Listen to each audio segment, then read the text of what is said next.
Or actually, lumagpas na ako eh. Kasi di ba doon sa kabilang side na pauwi ko. So, umikot na ulit ako bumalik ko rito. Salamat po. Sa may ganito. And gusto ko magpasalamat sa inyo for protecting us, for showing your support sa amin. Alam ko na ang issue ko dapat ay election fraud. Yung pandaraya sa ating halalan. Nakita ko doon, nandun ang spokesperson ng COMELEC. So alam ko pinaghandaan. Nandun ang COMELEC eh. Di syempre, pagkatapat kami, nilatag ko kagad sa harap ang 6 na USB. Since may dala pa akong tatlong envelope na nakakapal plus isang pula. So pinakita ko sa kanila, ready ako. Hindi fake news ang pandaraya sa halalan. Exactly. At doon, napag-alaman ko, di ba, ang sabi, dito ko na lang sasabihin sa inyo, wala na kasi akong social media eh. Ginorgor na yung account ko eh. Yun lang. Pero anyway, babalik na lang ako. So, sa inyo na muna. Nung nandun yung Meta, di ba, nandun yung dalawang opisyal ng Meta. Oo nga. Yung isa pa ulit-ulit na sinasabi, COMELEC. So, alam ko na, ang nagpagurgor sa akin ng COMELEC, si George Garcia yan. Now, ikaw, George, makinig ka. May pinangako ako kay Lisa. Yan. Kay Lisa Marcos. At dadalhin ko yan sa huling antungan ko for as long as hindi ibabayulit ni Lisa Marcos. Isa doon, yung Facebook account ko. Pag tinanggal ni Lisa Marcos yung Facebook account ko, ilalabas ko yung manipulasyon sa Korte Suprema. Dahil tinanggal mo, ilalabas ko yun. I'll give you 3 days. Pag hindi mo pinalik ng 3 araw, by Friday, ilalabas ko yung affidavit ko tungkol kay Lisa Marcos. Sa pandaraya, hindi, pandaraya sa Korte Suprema. George Garcia, 3 araw, until Friday. Pag hindi mo pinalik yan, ang Facebook account ko, susulatin ko na actually ngayong gabi ang affidavit ko. I-release ko yan by Friday at the close of business hours, alas 5 ng hapon. Pag hindi na balik ang account ko, ikaw mayayari kay Lisa Marcos. Attorney, kamakailan po ay may mga natagpo ang parapernalya sa Davao. Ano po masasabi niyo po sa mga parapernalya na nasa isang bahay lamang? Sa COMELEC po yun. Alam nyo, pag dinala yung parapernalya ng eleksyon sa bahay, ang papasok sa isipan ko, yung 65 Picos machine na nandun sa bahay ng Smartmatic Technician sa Antipolo noong 2010, natandaan ninyo? Yes, sir. Doon sa bahay niya, 65 Picos machines yun. Na pagdating ng nag-inspeksyon, mainit pa mga makina, ibig sabihin ginamit. Katapusan na the next day na to ng eleksyon ha. So, yun ang pumapasok sa isipan ko. Hindi mo na ako nagsasalita tungkol sa ating darating na halalan kasi inaantay ko tong hearing na to. Ready ako. Actually, sabi ko nga sa inyo, pag-upo ko, ang katapat ko si Rex Laudianco, yung director ng spokesperson ng COMELEC. Nilatag ko kaagad ang 6 na USB ko. Sigurado ako, bakit 6? Isa sa 2010, isa sa 2013, isa sa 2016, isa sa 2019. Hinati-hati ko. Kasi kung sakaling tanungin ako, pero hindi matapos, yung year lang na yun. Ayaw kong ipakita yung iba. Kasi makikita nila, mababantayan nila. So hinati-hati ko yung eleksyon. Plus may 2 akong master. Kasi nangyari na yan sa akin dito sa Santo Tomas. Nagbigay ako ng speech. Magbibigay ako ng speech. Ang katapat ko, ang mandarayang PPCRB. Nung binigay ko yung USB, pagbalik, walang laman ng USB mo, binura pala nila. So, wala noon, nagdadala ako ng extra. So, 6. Nilatag ko sa harap ko. Pinakita ko kay Director Laudianco, yung spokesperson, handang-handa ako sa'yo. Tapos may dala pa akong 2 staff na pit-pit yung mga dokumento. Kung pinagsalita nila ako tungkol sa halalan, ayari si COMELEC. Goodbye, rest in peace. Sir! Ano yung George? Yes. George Garcia, ito. Hindi ako tulad ni Atty. Rich Pisio na kaya-kaya mong kakasukasuhan. Subukan mo lang. Subukan mo lang, George Garcia. Basta doon sa hearing na to, I'm very grateful na sinupina ako, pumunta ako doon. doon ko nalaman ang gumorgor sa Facebook ko, ikaw, George Garcia. Kasi yung isang mita doon, palaging Comelec. Oh. So alam ko sila ang nakipag-usap doon na tanggalin mo yan. Basta ito lang, George, 3 days until Friday at the close of business on alas 5. Pag hindi mo yan pinalik ang account ko, ilalabas ko yung affidavit ko tungkol sa pagmanipula sa Korte Suprema. Executive Secretary Bersamin, tawagan mo na si George. Naku, patay tayo dito. Kung ayaw mo mangyari. Sir, Pag sinabi ko, gagawin ko yan. Yes. Knowing attorney? Oh, basta, George kasi mananagot ka kay Lisa Marcos. Attorney, pwede po magtanong? Yes, boss. Paano po, sa lahat po ng ginagawa nilang investigasyon, ng TWATCOM, ng TRICOM, ano pang kumkumita, sa tingin po ninyo bilang isang magaling na abogado, ano po kayang klaseng batas na ang pwede nilang gawin pagkatapos po ng lahat ng investigasyon na to? ay, ganda ng tanong. Ganda. Hindi ko sasagot yan, ma'am. Because ang sagot ko would be very speculative. Hayaan na muna natin. Baka makopya, attorney. Hayaan na muna natin na Baka makopya. gumawa ng batas yung ating mga mambabatas. At least, ibigay natin yan sa kanila. Kasi trabaho nila yan eh. So, hayaan natin silang gumawa ng batas. Kung hindi tayo nauuyon sa gusto natin, pwede naman i-question sa Korte Suprema. Exactly. Pwede din naman nilang baguhin. Oo. So, I don't want to... Ito mga congressman na to, hindi ko naman ito kalaban eh. Kasama ko to eh. Oh. In fact, mga mababait to eh. Mababait to sa akin. Si George Garcia lang problema. Pati itong Comelec. Attorney, paano kayang mangyayari doon sa Davao? Eh, 2 dump truck po yung machine na nakalagay lang po doon sa isang lugar na walang security, walang pulis, walang umilik, walang or ano. Ano Yun na kayang nga, mangyayari yun na nga, doon? ma'am. Hindi lang ilan, Yun na 2 nga, truck ma'am. po yun eh. Ang nangyari noong 2010, nangyayari na naman ngayon.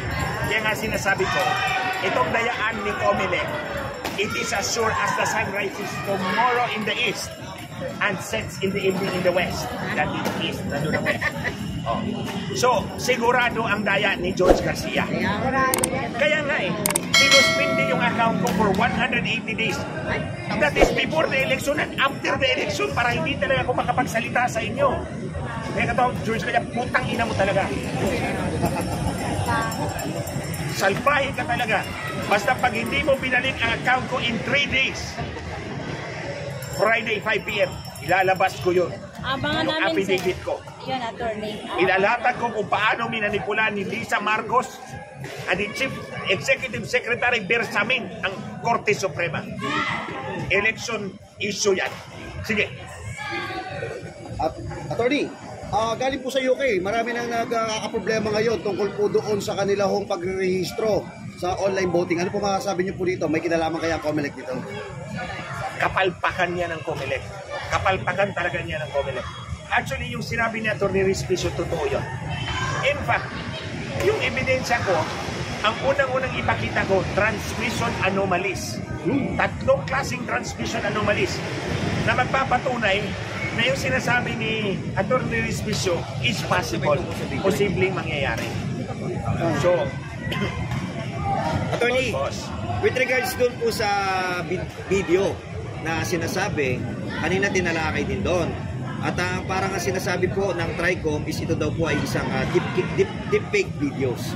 So ano po ang reaction nyo nun? Kasi kanina, marami rin mga netizens ang nagtatanong, since inungkat po yan dito sa Tri-Committee, baka po pwedeng imbestigahan na rin kung ito po ba talaga si BBM to o hindi.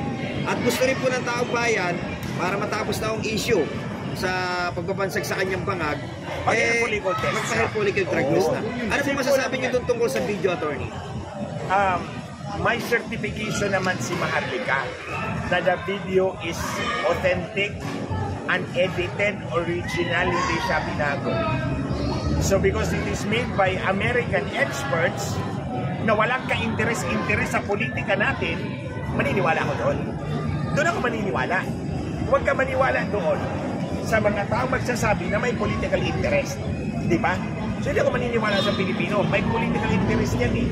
Ako hindi rin ako maniniwala sa sarili ko. Maniniwala ako doon sa Amerikano kasi walang interest doon. Di ba? So sinabi ng American expert, authentic to, original to, hindi binago. So that's it. Yun ang tatanggapin ko. Attorney, since ang Tri-Committee hearing po na ito, para di umano, gumawa ng batas kung paano po i-counter ang mga fake news. At, Si George Garcia, number 1 fake news. at napag-usapan nga po ang patungkol sa video ni BBM na nagdodroga. Dapat po ba, since fake news ang gusto nilang talakayin, busisiin at talagang alamin ng Kongreso kung talaga bang totoo, hindi yung fake news, at ito po ay matultukan ng issue na to kasi binuhay po nila ito para maliwanagan na rin ng taong bayan. I think it's in the best interest of everybody na tapusin tong inquiry na to. Yung sa video, pwede naman siguro nilang, well, depende kung kay Marlika kung ipapadala niya yung Original. investigation. Oo. And well, let's take it from there sa susunod na hearing. Tingnan natin. Basta ako, I'm always prepared sa issue ng pandaraya sa eleksyon. Kasi pinag-aralan ko talaga yan ng 14 na taon. O tingnan ninyo, mga kababayan, kung gawa ko lang yung istorya ng dayaan, hindi ako magpapakita doon. Kasi kakatayin ako ng buhay. On the other hand, USB pa nga lang pinakita ko, umatras na si Comelec USB pa lang pinakita ko, umatras na. Pero may laman yung USB hindi yung bluff. Hindi yung bluff. May laman yun. Mabibigat ang laman doon. Yung tatlong makapal na folder, actually ganito makapal smoking gun yun. 99 smoking gun, hindi lang 1 smoking gun, 99 smoking gun. Kumbaga, magbabarilan kami, 99 ang hawak kong baril. Sige, sinong gusto makipag-duel sa Comelec? Charles, gusto mo? Mag-duel tayo, 99 yung baril ko. Ikaw, ewan ko. Attorney, how about dun sa atmosphere dahil dati kayong kongresista? Kanina kasi nanonood tayo, napaka-unparliamentary na po noong nangyayari. Especially, noong ito pong si Congressman Abante, para bagang napakadami pong mga sinasabi at hindi pinagsasalita. No, nang maayos yung mga resource person natin, particularly si Ma'am Joey. Sa atmosphere po at bilang kayo na naka-attend po kanina doon, masasabi niyo po ba na naramdaman niyo po yung tinatawag na chilling effect kanina? Actually, hindi ko naramdaman yun. Kasi nga, siyempre hindi ko naramdaman, umatras si Comelec umatras ang kalaban ko. Yan ang malinaw. Yan ang isabihin nyo sa buong publiko. Nandun ang Comelec, umatras. OFW ha, pakinggan yung buti sinasabi ni attorney ha, OFW. Umatras ang Comelec Ito na sana yung pagkakataon na magbanggaan tayo. Actually, tuwang-tuwa ako dito sa Sampina. Ito na yung panahon na magbanggaan tayo sa publiko. Maraming nanonood. Papakita ko yung ebidensya ko ng daya ninyo, Comelec, George Garcia. Mula pa noong 2010 hanggang, sabihin na natin, hanggang 2025. Attorney, Yes. magkasama po tayo ng 3 beses na rally dyan po sa Comelec regarding po sa Smartmatic. Yes. Ano po, wala na po ang Smartmatic ngayon. So, may nakikita pa rin po kayo posibilidad na magkadayaan sa transmitting po, pagka-transmit ng mga... Itong George Garcia na ito, madaldal to. Kuya, andito na sila Joey, sila Tapusin ko Jose. to ha. Answer. Andito na sila Sino guys. naman next? Tuloy. Sabi ni George Garcia, yung QR code sa resibo ninyo, pwedeng i-verify doon sa makina. Tinanggal yan ngayon. Wala na. Hindi na mabiverify ang QR code sa resibo. Ibig sabihin, dadayain talaga itong eleksyon na to. Sir, siguro, Hindi pwede. Hindi last na question, sir. Sir. Paano tayo makasigurado, sir, na ligtas po yung mangyayaring eleksyon? At ano yung habol natin kung sakaling may dayaan? Walang ligtas na eleksyon sa panahon ni George Garcia. Klaruhin ko yan. Walang ligtas na eleksyon sa panahon ni George Garcia. Kung gusto mo, George, pumunta ka doon sa hearing, doon tayo magbanggaan. Sir, sa dayaan may... Talaga yan kay George Garcia. Hindi lang to give justice to Atty. Respicio. Ikaw, George, pumunta ka doon sa house. Doon tayo magbanggaan. Ilalatag ko yung ebidensya ko. And pag napatunayan ko yung daya ninyo, bumaba ka, Chairman. Wala ka silbi. Yun.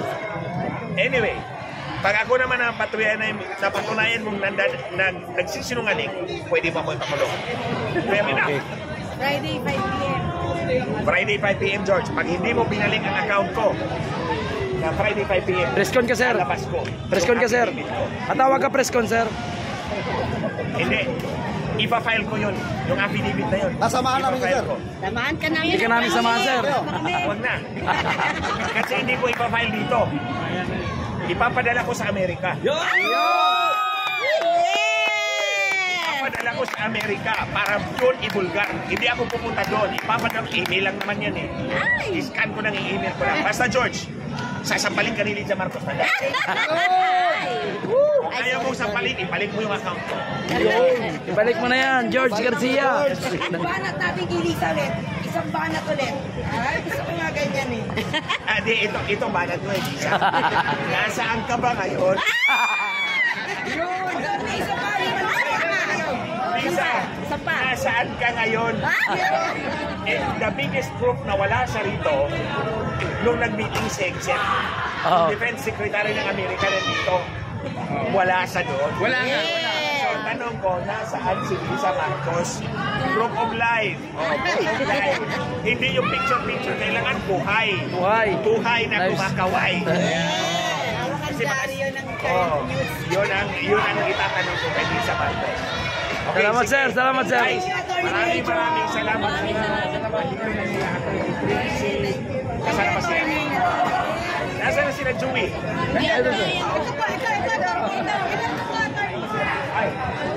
Attorney, mabuhay ka, attorney! Mabuhay ka, Attorney Glenn! Attorney Glenn! Attorney Glenn. Si Joey.